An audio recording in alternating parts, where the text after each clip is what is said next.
నా చేతిలో కత్తి పెట్టే ధైర్యం వచ్చిందంటే నేరస్తులకి, కెన్ యూ ఇమాజిన్? దాన్ని నమ్మించడానికి సాక్షి, పేపరు, టీవీ పెట్టుకొని పదే నమ్మించి సానుభూతి సంపాదించినది కూడా చూశారు కదా మీరు.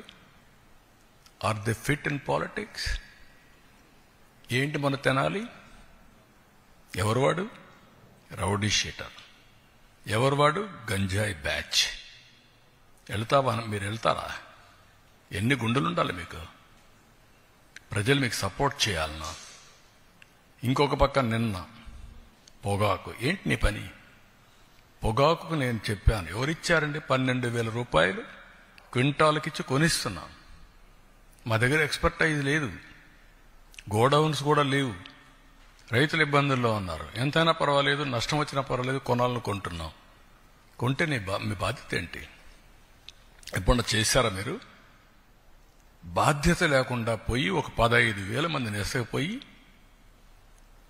ఇక్కడ ఏం చేశారు?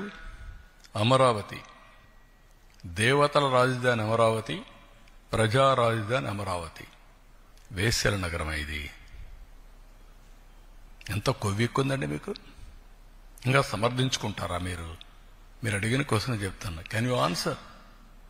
ఇలాంటి వాళ్ళని మీరేం చేస్తున్నారు? మీడియా. మీ ఇంట్లో ఆడబిడ్డలు లేరా? మీకు తల్లి లేదా? కూతుర్లు లేరా? మీ భార్యలు లేరా? What are you talking? మనకు బ్లడ్ బాయిలింగ్ కాలేదా? ఇలాంటి వాళ్ళు నిన్న దాన్ని డైవర్ట్ చేయడానికి పోయి గొడవ చేస్తారా మీరు? ఈ ఇష్యూను డైవర్ట్ చేయాలా? దీనికి ఏం చేయాలి? ఒక చిన్న గీత ఉంటే ఇంకొక పెద్ద గీత గీయాలి. అంటే పోయి 15,000 మందిని పెట్టుకొని రౌడీజం చేస్తారా? అంటే మీ ఉద్దేశం ఏంటి?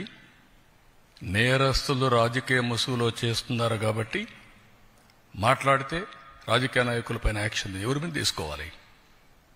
రాష్ట్రానికి లా అండ్ ఆర్డర్ ఎవరు క్రియేట్ చేసినా బీ కేర్ఫుల్. హెచ్చరిస్తున్నా. నేనెప్పుడు భయపడలా. తీవ్రవాదులపైన పోరాడినప్పుడు కానీ, ముఠా నాయకులపైన పోరాడినప్పుడు కానీ, కమ్యూనల్ వైలెన్స్ని అణిచివేసినప్పుడు కానీ ఒకటే ధ్యేయం, public safety. Public safety, no compromise. ఈ విషయం గుర్తుపెట్టుకోవాల్సిందిగా ప్రతి ఒక్కరిని హెచ్చరిస్తున్నా. గట్టిగా కూడా చెప్తున్నా. ఎన్నోసార్లు చెప్పా, చేసి చూపిస్తా.